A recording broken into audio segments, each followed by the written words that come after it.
I totally and completely disbelieve the notion of an aware, thinking divinity, God. I believe in God more than most people, except for the likes of Gandhi.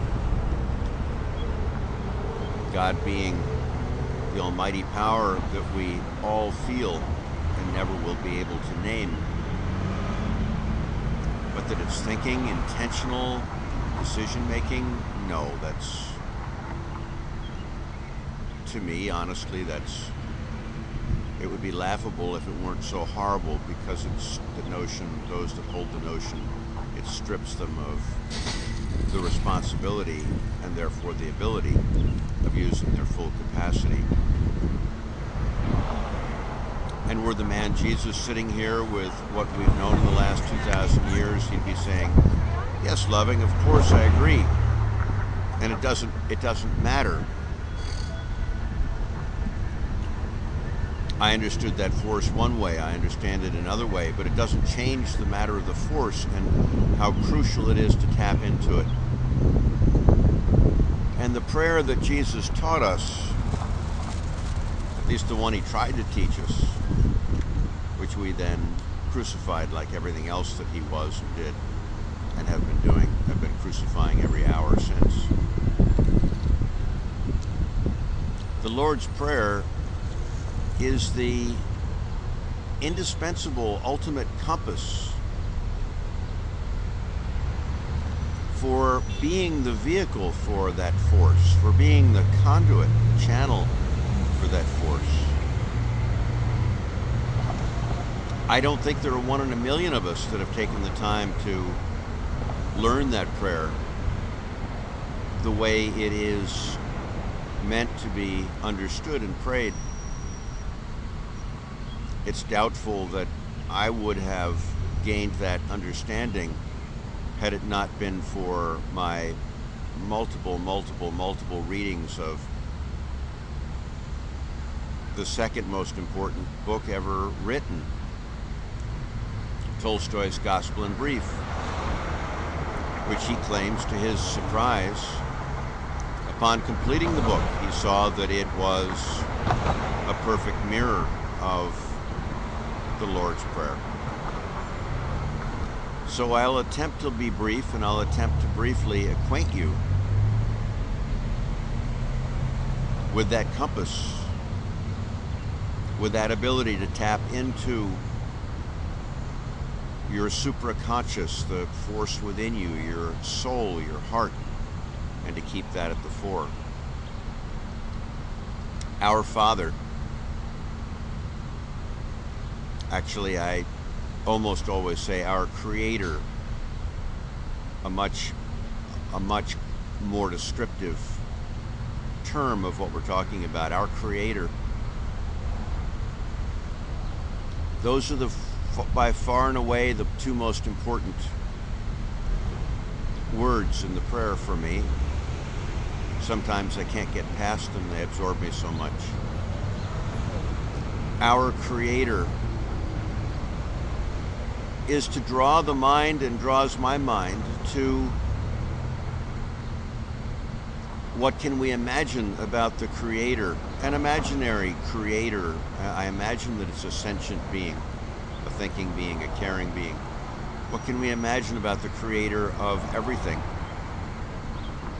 That it cares about its creation.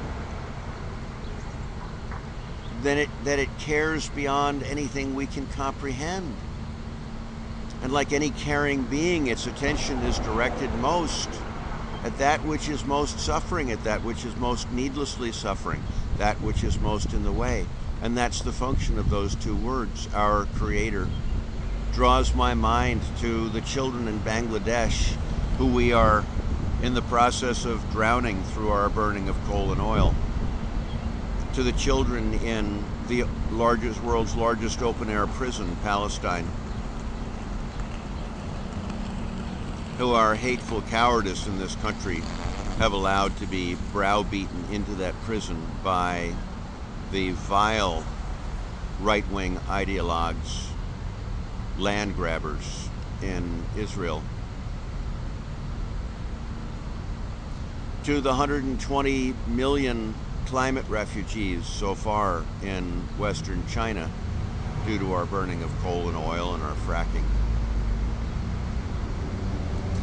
to all the creatures in the sea which will be dead by the end of this century, unless some of us act with our very lives right now, to the people in Peru whose 50% of their water supply, their glacier, will be gone thanks to largely our U.S. burning of coal and oil and fracking these last 30 years and our unwillingness to stop as their glacier melts. And on and on and on. Sometimes it can absorb me for hours, and I let it absorb me for hours when I need to be in touch with my reason for being here, which is our global needius. That's why we were created. No other reason. No other reason our DNA put us here, but was to advance the well-being of the species for the next generations. And instead we're doing the opposite. Our Creator, which art in heaven, which draws my mind to what's this heaven thing? What I'm presumably a wonderful place. Where have I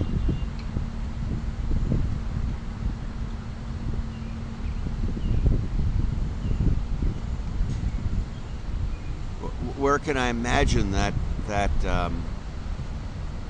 heaven? What can I imagine that does? It really goes with the first two words, our Father, our Creator. It brings me to a perspective of looking down, of omniscience, of looking at everything, and hence my ability, when I use those words, to look wherever on the planet it might be that the Creator is looking, and where the Creator is looking is where I'm needed, if I can get there, if I can help there. Hallowed be thy name. What's so hallowed about a name? Well, it must be wonderful. And what is the most wonderful thing that I've ever seen? What are the most wonderful things that I've ever seen? Well, a rainbow is wonderful. A rainforest is wonderful. Seas teeming with life, lakes and oceans teeming with life is wonderful. Food growing in a field is wonderful, but none of them can touch where I know I've seen the Creator in the agape love, in the unconditional family of another. And I think of the people that I've experienced in my life, and secondarily the people I've read of, like Jesus, Diane Wilson, Inez Mulholland, Diane Nash, Alice Paul, Wael Ghonim, the Arab revolutionaries, Steve Biko, Rachel Corrie,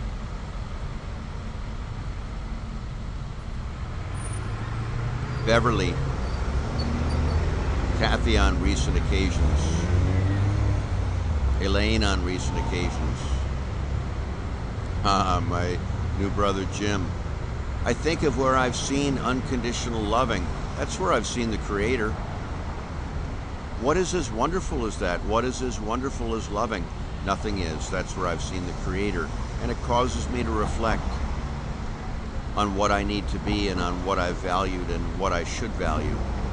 And thereby it displaces what I sometimes mistakenly elevate to that level, which does not belong there. Hallowed be thy name. Thy kingdom comes as thy will is done. Duh. What is the kingdom? The kingdom is universal love. Universal loving, universal family. That's the kingdom. That's the revolution. There's nothing else. It would take material form, but it's not a material form. It would take the form of just laws, but it's not just laws. Those are the downstream, those are the consequence. The kingdom is loving. And each second, that part of the prayer reminds me Thy kingdom comes as thy will is done. Each second that I am loving, I am forming a brick in that kingdom, both of my own making and of the potential to inspire others to do the same.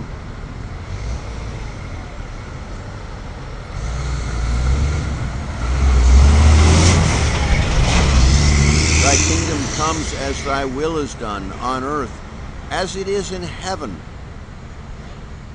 What a useful part of the prayer. What could what we imagine as a heaven, which I don't believe exists, but what an incredibly indispensable thought tool.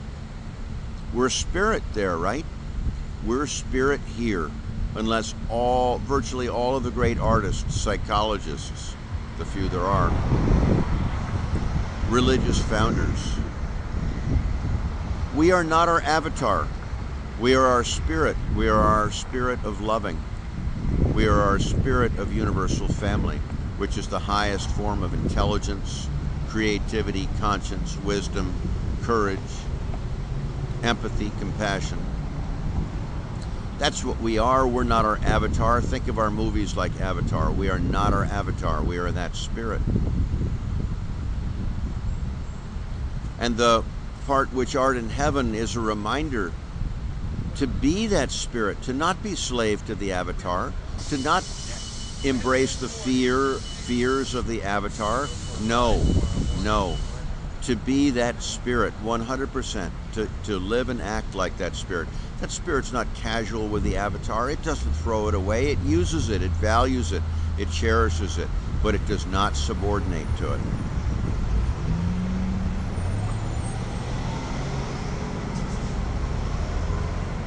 Give us all this day our daily bread. What is the daily bread? What is it that we, our spirit, not our avatar, we, our essence, our spirit, what is it that we need to survive? We need to know how to serve. We need to know who needs our service, who most needs our service right now. Give us this day our daily bread. So this is not a selfish exercise. It's partly that. Who do I need to serve today? Who most needs my service that I can reach today? It's our next 200 billion children.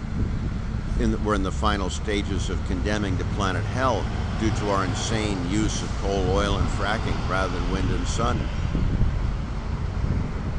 But it reminds me that I need to do it in such a way that I help provide the daily bread to others, that I help show them the way, that I help show them what they're looking for, if not my daily bread, that they're looking for the daily bread of the Spirit for service. Forgive us our errors, my better understanding of what trespasses means. Forgive me my errors as I forgive the errors of others. How powerful. What a powerful way of reminding. We're all fallible. This isn't some platitude. We are. I've tried my best every waking second. I think that is an indispensable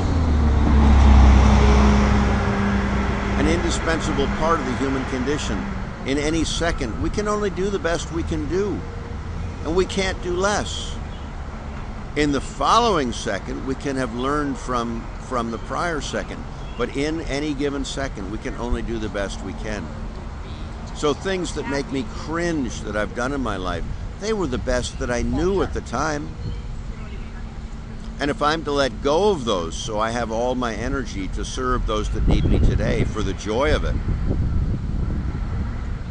in that sense, I need to forgive myself. And how can if I can forgive myself, of course, I forgive others. They were doing the best they could. Dick Cheney, that poor sick bastard brother, was doing the best he knew in some way. He was absolute way. He was doing the best he knew. We need to remember and learn, but we need to let go and move forward.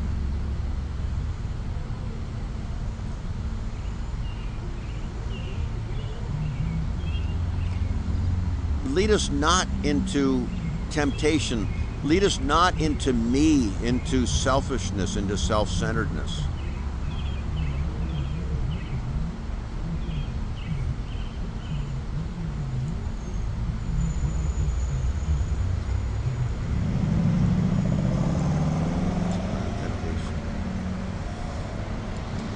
Lead us to other-centeredness. Lead us away from temptation.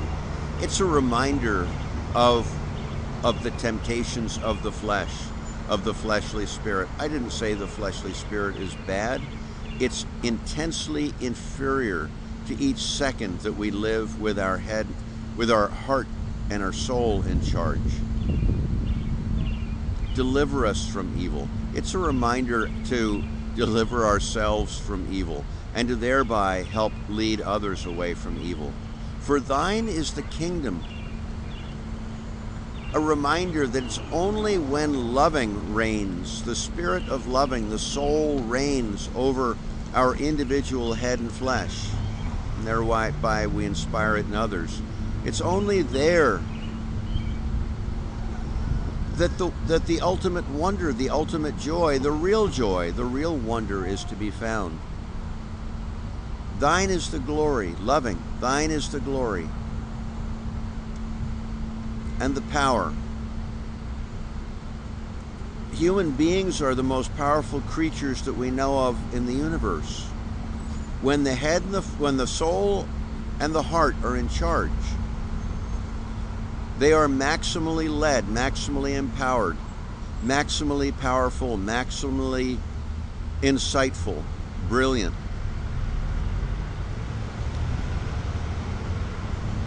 So we, with our heart and our soul in charge, are the most powerful creatures in the universe. Loving is the kingdom. Loving is the power. Loving is the glory. There is nothing so glorious as agape loving, as altruistic loving, as universal family. Forever and ever. Amen.